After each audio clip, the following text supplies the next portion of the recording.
Hello friends, स्वागत है आप सबका आपके अपने यूट्यूब चैनल पर। आज हम लोग जीके जीएस हिस्ट्री के सेट 7 को हम लोग सॉल्व करेंगे। और आज हम लोग मगध साम्राज्य तथा मौर्य वंश से संबंधित इम्पोर्टेंट क्वेश्चंस को सॉल्व करेंगे। तो आइए बिना देर किए अपनी क्लास को शुरू करते हैं। और अब तक जिन्होंने पिछली क्लासेस को नहीं देखा, एक बार आप लोग उन क्लासेस को देखिए। आप चाहे जिस भी एग्जाम की तैयारी कर रहे हो, यहाँ से क्वेश्चंस आने की पूरी संभावना है। तो बिना देर किए हम शुरू करते हैं अपनी क्लास और देखते हैं आज का पहला क्वेश्चन। मगध की राजधानी थी, यानी कि प्रश्न कह रहा है कि मगध की राजधानी क्या थी। तो मगध की राजधानी गिरिव्रज या इसे ही राजगृह कहते हैं। क्या थी? तो राजगृह या गिरिव्रज जो मगध की राजधानी थे। और जिन्होंने पिछली क्लास देखी हुई उनको याद होगा, इस राजगृह से संबंधित मैंने क्वेश्चन करवाया था बौद्ध धर्म में कि पहली बौद्ध संगीति कहाँ हुई थी? इसी राजगृह या राजगिरिव्रज में हुई थी पहली बौद्ध संगीति। अच्छा है कहाँ पे है? ये भी प्रश्न पूछता है। वर्तमान में यह पटना में है। कहाँ पे? पटना। पटना कहाँ पे है? बिहार में है। ठीक है, याद रखिएगा। आगे बढ़ते हैं, देखते हैं अपने दूसरे प्रश्न को। दूसरा प्रश्न हमारा क्या है? दूसरा प्रश्न हमारा है 16 महाजनपदों की सूची उपलब्ध है। यानी कि 16 प्राचीन भारत में कितने महाजनपद थे? 16 महाजनपद थे। और उनकी सूची कहाँ पे दी गई है? तो यह अंगुत्तर निकाय में। किससे? अंगुत्तर निकाय में है 16 महाजनपदों का उल्लेख दिया हुआ है। अंगुत्तर निकाय संबंधित किससे है? तो बौद्ध धर्म से। ठीक है, बौद्ध धर्म से संबंधित है। कौन सा? अंगुत्तर निकाय। कहाँ पे है यह? तो 16 महाजनपदों की सूची। कैसे याद रखेंगे 16 महाजनपद कहाँ पे? अंगूर। भाई याद रखिए, अंगूर का एक गुच्छा लिया, उसमें कितने अंगूर थे? 16 थे। बस ऐसे याद रहेगा, कभी भूलेंगे ही नहीं। आगे देख लेते हैं। इन 16 महाजनपदों को हम मैप में देख लेते हैं क्योंकि बेहद इंपॉर्टेंट है। इन्हें मैप में देखना है, इन 16 महाजनपदों को। ठीक है, तो चलिए हम मैप में देखते हैं। सबसे पहले देखते हैं, ऊपर से देखिए ये कहाँ पे है। देखिए ये तो हमारा भारत है, मतलब पूरा मैंने मैप नहीं लिया। ये जो है कहाँ पे है? अफगानिस्तान वाले क्षेत्र में है, कम्बोज। और ये गांधार वर्तमान में कहाँ पे है? तो अफगानिस्तान में है। लेकिन ये क्या, उस समय 16 महाजनपदों में ये था। तो 16 महाजनपदों में क्या था? एक कम्बोज था, गांधार था, जो कि अब हमारे देश में नहीं है। ठीक है, अब देखते हैं अपने देश में आते हैं। कुरु, जो कि कहाँ पे है? कुरुक्षेत्र, ये हरियाणा वाले क्षेत्र में है। कुरु हो गया, मत्स्य हो गया जिसकी राजधानी विराटनगर है, सूरसेन हो गया। ठीक है, पांचाल हो गया, यह पांचाल, मल्ल, कोसल, वज्जी, अंग, मगध और कोसी। ये सब कहाँ पे? इनके वज्जी हो गया, अंग हो गया, मगध हो गया, कोसी, ये सब कहाँ पे हैं? तो ये सभी के सभी जो है 16 महाजनपदों के हिस्सा है और ये बिहार में है। वत्स है, देखिए वत्स हो गया ये, उसके बाद से चेदी हो गया, फिर असमक हो गया जिसकी राजधानी पोटन है, अवंती हो गया और सूरसेन तो मैंने पढ़ा दी। ये 16 महाजनपद थे जो कि कहाँ पे है? अंगुत्तर निकाय में दिए गए हैं। याद रखिएगा इन 16 महाजनपदों को। अब देख लेते हैं यहाँ पे कि प्राचीन भारत के 16 महाजनपद थे। यानी कि प्राचीन भारत में कितने महाजनपद थे? 16 थे। ठीक है, अंग मैंने बताया, अंग, मगध, काशी, कोशल, वज्जी, मल्ल, चेदी, वत्स, कुरु, पांचाल, सूरसेन, असका, असका को ही अस्क। ठीक है, अवंती और गांधार तथा कम्बोज। इसके अलावा अब देखिए सबसे इम्पोर्टेंट आपका क्या है, कह रहे इनमें से कौन कौन से? कुरु, पांचाल, सूरसेन, वत्स, कौशल और मल्ल और काशी, ये 7 महाजनपद कहाँ पे हैं? उत्तर प्रदेश में। ये देखिए ये पीसीएस के पीटी में, मेंस में भी पूछा गया, यूपी ट्रिपल एससी में और वनडे एग्जाम्स में सब में पूछा गया प्रश्न है ये कि जो 16 महाजनपद थे उनमें से कितने महाजनपद जो हैं, कितने महाजनपद कहाँ पे हैं? उत्तर प्रदेश में है। तो उत्तर प्रदेश में 7 महाजनपद हैं। 16 महाजनपदों में से इम्पॉर्टेंट 7 महाजनपद यहाँ पे हैं। कहाँ पे? तो उत्तर प्रदेश में है। वेरी इंपॉर्टेंट है यह। तीसरा प्रश्न है शिशुनाग वंश का संस्थापक कौन था? तो शिशुनाग वंश का संस्थापक यह शिशुनाग ही था। कौन था संस्थापक? शिशुनाग ही था। देखिए मैं भी रैंडमली क्वेश्चन आंसर करवा दूँगी, लेकिन इसके बाद टॉपिक वाइज होगा। एक एक टॉपिक को, मौर्य साम्राज्य को, फिर मौर्य साम्राज्य में भी हमने देखिए सबसे पहले उसमें हम चंद्रगुप्त मौर्य को पढ़ेंगे, फिर उसके बेटे बिंबिसार को बिंदुसार को पढ़ेंगे, बिंदुसार अशोक को पढ़ेंगे। मतलब क्रम से एक एक शासक को डिटेल में पढ़ेंगे और अच्छे से पढ़ेंगे।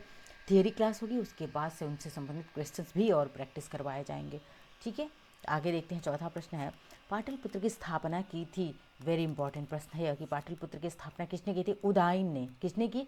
उदयन ने इस पाटलिपुत्र, जो वर्तमान में पटना के नाम से विख्यात है, पटना, उसी पाटलिपुत्र को बसाया था उदयन ने। पांचवा है कि पाटलिपुत्र बसा है, कहाँ पे बसा है? वेरी इंपॉर्टेंट प्रश्न ये भी है कि कहाँ पे बसा है? तो गंगा और सोन दोनों नदियों के, क्यों पूछा जाता है? इसीलिए ये पूछा जाता है प्रश्न कि दो नदियों के संगम पर यह बसा हुआ है, गंगा और सोन नदी। छठवां प्रश्न है हर्यक वंश का संस्थापक कौन था? तो हर्यक वंश का संस्थापक कौन था? बिंबिसार। देखिए बिंदु और बिंबी में अंतर है मतलब बहुत अंतर है, याद रखिएगा कि बिंबिसार जो हर्यक वंश का संस्थापक था, इस हर्यक वंश को पितृहंता वंश कहा जाता। क्यों? क्योंकि अगर ये बिंबिसार बना तो अपने पिता को मार करके बना शासक, फिर बिंबिसार का बेटा आएगा वो अपने पिता को मार करके शासक बनेगा, इसलिए इसे पितृहंता वंश कहा जाता है। सातवां देखिए प्रश्न, अमित्र घात के रूप में प्रसिद्ध था। अमित्र घात के रूप में कौन सा? बिंदुसार। ये किसका लड़का था? ये बिंदु किसका लड़का था? तो बिंदुसार चंद्रगुप्त मौर्य का लड़का था, और इसी बिंदुसार का पुत्र कौन होता है? अशोक होता है। ठीक है, कैसे याद रखेंगे कि बिंदुसार किसका पुत्र था? चंद्रगुप्त मौर्य। किसका पुत्र था? चंद्रगुप्त मौर्य का। कैसे याद रहे भाई? चंद्रबिंदु याद रखिए। हम कहीं भी लिखते हैं तो चंद्रबिंदु लगाते हैं, तो चंद्र पहले आता है तो बिंदु आ रहा है, इससे आप हमेशा याद रखेंगे चंद्रबिंदु से कि चंद्रगुप्त मौर्य का लड़का बिंदुसार था, और इसी बिंदुसार का लड़का क्या होगा? अशोक होगा। ठीक है, सबको हम लोग डिटेल में पढ़ेंगे। आठवां प्रश्न है जनपद, अवंती की राजधानी थी उज्जैनी। क्या है? अवंती की राजधानी क्या है? उज्जैनी है। हमने जो 16 महाजनपद है इनकी राजधानियों को भी डिटेल में हम लोग पढ़ेंगे। ठीक है, आगे बढ़ते हैं, देखते हैं 9वें प्रश्न को। 9वां प्रश्न है नंद वंश का अंतिम शासक था। तो नंद वंश का अंतिम शासक कौन था? घनानंद था। घनानंद था। 10वां प्रश्न है भारत पर सर्वप्रथम आक्रमण किसने किया? तो भारत पर अगर पहली बार आक्रमण की बात की जाए, किसने किया? ईरान ने किया था। 11वां प्रश्न है भारत पर आक्रमण यानी कि कब होता है? 326 ईसा पूर्व में करने वाला पहला विदेशी शासक कौन था? तो विदेशी शासक पहला कौन था? सिकंदर था। कब आक्रमण किया? ये बहुत फेमस क्वेश्चन है, बहुत पूछा जाता है कि सिकंदर ने भारत पर आक्रमण कब किया था? 326 ईसा पूर्व में किया था। इस डेट को आप लोग एज इट याद रखेंगे। नेक्स्ट 12वां प्रश्न है सिकंदर और पोरस के बीच का युद्ध कहलाता है। भाई बहुत फेमस युद्ध है ये, वेरी वेरी इंपॉर्टेंट है। सिकंदर और राजा पोरस कहाँ पे थे? ये राजा पोरस पंजाब वाले क्षेत्र में थे, और सिकंदर तथा राजा पोरस के बीच युद्ध हुआ था। उस युद्ध को किस नाम से जाना जाता है? तो वितास्ता या हाइड स्पीच का युद्ध। ठीक है, वितस्ता या हाइड स्पीच का युद्ध के नाम से जाना जाता है। अब वितास्ता पुरानी नदी, प्राचीन नाम था वितास्ता, वर्तमान में झेलम। झेलम नाम है इस नदी का, इसीलिए बहुत बार पूछता है कि हाइड स्पीच का युद्ध कहाँ हुआ? तो वितास्ता देगा, नहीं तो झेलम देगा, दोनों आपको याद रखना है। 13वां प्रश्न है सिकंदर की मृत्यु 323 ईसा पूर्व में कहाँ पर हुई थी? तो सिकंदर की मृत्यु जो है बेबीलोन में, कहाँ हुई थी? बेबीलोन में हुई थी। और कब हुई थी? 323 ईसा पूर्व में हुई थी। 14वां प्रश्न है मौर्य वंश का संस्थापक था। कौन था मौर्य वंश का संस्थापक? चंद्रगुप्त मौर्य। इसका बेटा कौन सा होता है? बिंदुसार। बिंदुसार 20 मिनट नोट, बिंदुसार का बेटा कौन होता है? अशोक होता है। याद करने का सारे ट्रिक हैं कि बिंदु, चंद्रबिंदु, उसके बाद से अशोक आ गया चंद्रबिंदु के बाद। तो ये देखिए मैं जो बता रही हूँ सब क्वेश्चंस बनेंगे, और एग्जाम में जब आप क्वेश्चंस सही करके आओगे तब आपको लगेगा हाँ मैम ने कितनी अच्छी अच्छी ट्रिक्स बताई हैं। 15वां प्रश्न है मौर्य वंश की जानकारी मिलती है कहाँ से मिलती है? विष्णु पुराण से मिलती है मौर्य वंश की जानकारी। ठीक है। 16वां प्रश्न है सुदर्शन झील का निर्माण किसने किया? तो किसने किया था? चंद्रगुप्त मौर्य ने ही सुदर्शन झील का निर्माण करवाया था। 17वां प्रश्न है चंद्रगुप्त मौर्य अनुयायी था किसका? जैन धर्म का। भाई इसने जैन भिक्षु बन गया था, जैन धर्म की दीक्षा ले ली थी, और कर्नाटक के श्रवणबेलगोला में संलेखना विधि से यानी कि उपवास करके अपने अन्न जल छोड़ करके अपने शरीर का त्याग कर दिया था। ठीक है। अब देखते हैं 18वां प्रश्न, चंद्रगुप्त मौर्य के गुरु एवं महामंत्री कौन थे? तो चंद्रगुप्त मौर्य का गुरु भी चाणक्य थे और महामंत्री भी चाणक्य ही थे। ठीक है। इनको कौटिल्य भी कहा जाता है, याद रखिएगा, पूछा गया है कि कौटिल्य के नाम से कौन फेमस थे? तो कौटिल्य के नाम से ही चाणक्य फेमस थे। 19वां प्रश्न है भारत का मैकियावेली कहा जाता है। भारत का मैकियावेली किसे कहा जाता है? चाणक्य को भारत का मैकियावेली कहा जाता है। ठीक है। 20वां प्रश्न है चाणक्य जिनका नाम क्या है? विष्णुगुप्त भी है और कौटिल्य भी। देखिए मैंने ऐसे प्रश्नों का चुनाव किया है जिससे ज़्यादा से ज़्यादा इन्फॉर्मेशन आपको डिलीवर किया जा सके। तो अब चाणक्य का नाम देखिए विष्णुगुप्त और कौटिल्य है। इनके द्वारा रचित पुस्तक अर्थशास्त्र इन्होंने लिखा है। किस पर संबंधित है यह? भाई अर्थशास्त्र है, नाम तो अर्थशास्त्र है, लेकिन कभी भी मुद्रा से मत जोड़िएगा, ये मुद्रा नहीं बल्कि किसकी, प्रशासन की बात करता है, एडमिनिस्ट्रेशन की बात करता है, चंद्रगुप्त मौर्य द्वारा लिखित अर्थशास्त्र। ठीक है। 22वां प्रश्न है, चंद्रगुप्त मौर्य ने जैन धर्म की दीक्षा ली, किससे ली थी? भद्रबाहु से। भद्रबाहु से। जब पटना में या पाटलिपुत्र में अकाल पड़ गया, पहले ये भद्रबाहु पाटलिपुत्र में था, जब अकाल पड़ गया तो उस पाटलिपुत्र से भाग गया ये भद्रबाहु। कहाँ पे? कर्नाटक भाग गया और कर्नाटक में जैन धर्म को प्रचारित करने लगा। और उसी दौरान चंद्रगुप्त मौर्य की भेंट इस भद्रबाहु से होती है और इसी भद्रबाहु से चंद्रगुप्त मौर्य ने क्या लिया? जैन धर्म की दीक्षा ली थी। ठीक है। किस मत से संबंधित था यह भद्रबाहु? तो दो मत थे, मैंने जैन धर्म को बहुत डिटेल में पढ़ा है, उसमें देखिएगा मैंने दो मत, जैन धर्म दो भागों में, एक श्वेतांबर और दिगंबर। तो ये दिगंबर था, दिगंबर नग्न रहा करते थे, श्वेतांबर श्वेत वस्त्र पहनते थे। 23वां प्रश्न, चंद्रगुप्त मौर्य के दरबार में आने वाला प्रसिद्ध यूनानी कौन था जो आया था? तो मेगस्थनीज आया था। ठीक है। और इसने कौन सी बुक लिखी थी? तो इंडिका लिखी थी। बहुत बार प्रश्न पूछा गया है, वेरी इंपॉर्टेंट है। अब पूछा प्रश्न है कि इंडिका नामक पुस्तक के रचयिता कौन है? तो मेगस्थनीज है, जो कि क्या कैसा था? यूनानी था। ये भी पूछा गया है कि कहाँ से, फ्रांसीसी था, यूनानी था या फिर ईरानी, कहाँ से था? तो यूनानी था। और ये कहाँ आया था? चंद्रगुप्त मौर्य के दरबार में आया था। 24वां प्रश्न है, चंद्रगुप्त मौर्य ने अपना अंतिम दिन, यानी कि जब इसकी मृत्यु कब होती है? 298 ईसा पूर्व में होती है, कहाँ बिताया? तो कहाँ बिताया? श्रवण बेलगोला, जो कि कर्नाटक में है। 25वां प्रश्न है, अपने जीवन के अंतिम दिनों में जैन धर्म को अपनाया बस चंद्रगुप्त मौर्य ने अपना लिया था। आगे 26वां प्रश्न देखते हैं, शिलालेख का प्रचलन प्रारंभ किया किसने? तो अशोक ने। अशोक ने शिलालेखों का प्रचलन करवाया, 14 शिलालेख लिखवाए इसने। ठीक है। आगे देखते हैं 27वां प्रश्न, अशोक ने धम्म स्वीकार किया था, किसमें धम्म को स्वीकार कर लिया? ठीक है। किसमें? कलिंग युद्ध के बाद जो है इसने क्या किया? कलिंग युद्ध के बाद, कलिंग युद्ध के बाद क्या किया? 261 ईसा पूर्व, बहुत इंपॉर्टेंट डेट है ये, प्रश्न पूछा जाता है। कलिंग का युद्ध कब हुआ था? 261 ईसा पूर्व में हुआ था। ठीक है। 296 269 ईसा पूर्व में गद्दी पर बैठता है। उसके बाद से 261 ईसा पूर्व में क्या? कलिंग युद्ध को करता है। और कलिंग युद्ध में इतना रक्तपात हुआ कि उससे इसका मन क्या हो गया? एकदम मन विचलित हो गया। उसके बाद इसने धम्म को, यानी कि बौद्ध धर्म को स्वीकार कर लिया था। ठीक है। कलिंग वर्तमान में कहाँ पे है? तो उड़ीसा में। ये भी प्रश्न पूछा गया है, वर्तमान में कलिंग कहाँ है? उड़ीसा। 28वां प्रश्न है, अशोक ने बौद्ध धर्म के प्रचार के लिए श्रीलंका भेजा था, किसको भेजा था? महेंद्र और संघमित्रा को। और ये महेंद्र और संघमित्रा कौन थे? तो अशोक का पुत्र था महेंद्र और इनकी बेटी ये संघमित्रा थी। ठीक है। 29वां प्रश्न है, अशोक का राज्याभिषेक हुआ। तो अशोक का राज्याभिषेक मैंने ऊपर ही बताया 296 यानी कि 269 ईसा पूर्व में हुआ। और 261 ईसा पूर्व में क्या किया? अशोक ने कलिंग युद्ध पर, कलिंग पर अपनी चढ़ाई कर दी थी। ठीक है। 30वां प्रश्न है, अशोक का सबसे लंबा स्तंभ कौन सा है? 7वां स्तंभ, जो कि सबसे लंबा है। एक एक प्रश्न मेरी क्लास के सब इंपॉर्टेंट है और ये प्रीवियस परीक्षाओं में आए हुए हैं तथा लगातार इनसे प्रश्न बनते ही बनते हैं। मेरे एक्सप्लेनेशन भी क्या है, बहुत इंपॉर्टेंट है, क्योंकि वहाँ से भी आपको अपने एग्जाम्स में क्वेश्चन देखने को मिलेंगे। 31वां प्रश्न है, अशोक का नाम अशोक है किस उल्लेख में? यानी कि कह रहा है अशोक का नाम किस शिलालेख में अशोक बताया गया है? तो मॉस्की, जो कि कहाँ पे है? आंध्र प्रदेश में है। और गुर्जरा कहाँ पे है? मध्य प्रदेश में। यानी कि दो शिलालेख कौन से? एक तो मॉस्की का शिलालेख जो कि आंध्र प्रदेश में स्थित है, वहाँ पे नाम अशोक नाम है।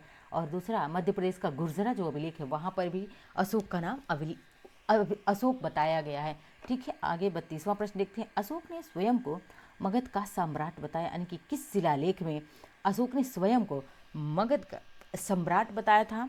तो भाबरू, जो कि बैराट में है, स्तंभलेख। और जयपुर राजस्थान में है। यह कहाँ पे है? यह भाबरू बैराट स्तंभलेख जयपुर के राजस्थान में। भाबरू प्लेस भी कहाँ पे है? ये जयपुर राजस्थान में ही है। और इसी नाम पे भाबरू या बैराट स्तंभलेख इसका नाम दिया गया है।